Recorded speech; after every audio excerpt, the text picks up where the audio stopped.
കുറച്ചു കാലമായിട്ട് എയറിലായിരുന്നു. പിന്നെ അങ്ങോട്ട് കുറച്ചു കാലം എയറിൽ കണ്ടില്ല. അങ്ങനെയൊക്കെ വഴിയില്ല.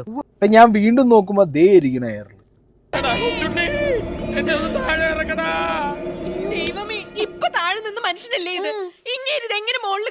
ഇതാണ് പറയുന്നത്, കണ്ടു കണ്ടങ്ങി ഇരിക്കുന്ന മണ്ടനെ കൊട്ടാരത്തിന്റെ മണ്ടയിൽ ഏറ്റുന്നതും പവാൻ. ഇതെങ്ങനെ കേറിയതല്ല, എന്നെ കേറ്റിയതാ.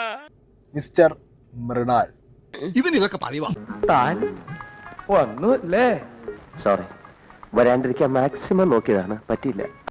ഞാൻ വിചാരിച്ചു ഇനി ഇപ്രാവശ്യം ഈ ഹംഗ്രി മൃണാലും കൊണ്ടാണോ ഇവൻ പോയെന്നുള്ളത് അറിയാൻ പാടില്ലല്ലോ. അപ്പൊ മത്തയച്ചിനെ ആളുകളുടെ ഇടയിൽ വില മതിക്കാനകത്ത വിലയാ, തേങ്ങാ കൊലയാ.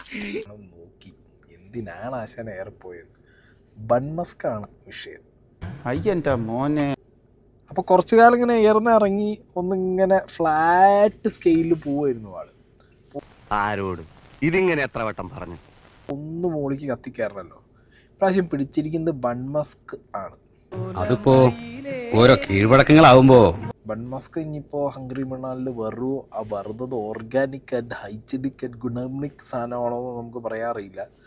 ചേട്ടാ അവമാനിക്കരുത്, ഞാൻ നല്ലൊരു കുടുംബത്തിൽ പറഞ്ഞവനാണ്. നീ നല്ല കുടുംബത്തിൽ പറഞ്ഞു, ഞാൻ പിന്നെ മറ്റേ കുടുംബത്തിൽ പറഞ്ഞാണല്ലോ.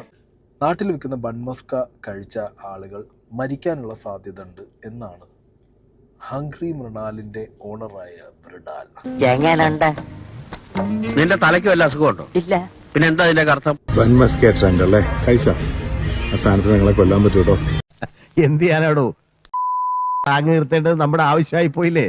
നിങ്ങളെ കൊല്ലാൻ സാധ്യതയുള്ള, നിങ്ങൾക്ക് മരണം വരെ സംഭവിക്കാൻ സാധ്യതയുള്ള ഒരു സാധനമാണ് ബൺമസ്ക് എന്ന് പറഞ്ഞ് ബൺമസ്കിലെ ഇൻഗ്രീഡിയൻസിനെ കുറിച്ച് പറഞ്ഞിട്ട് ഇയാൾ കഴിക്കുന്നത് എന്താ? French fries.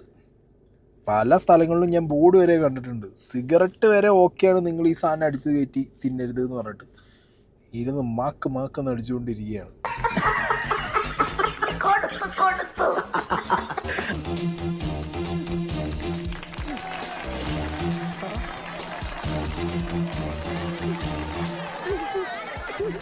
സ്വാമിയെ നിന്നേ, അങ്ങനെ അങ്ങ് പോയാലോ. ഇനി പോവല്ലോ.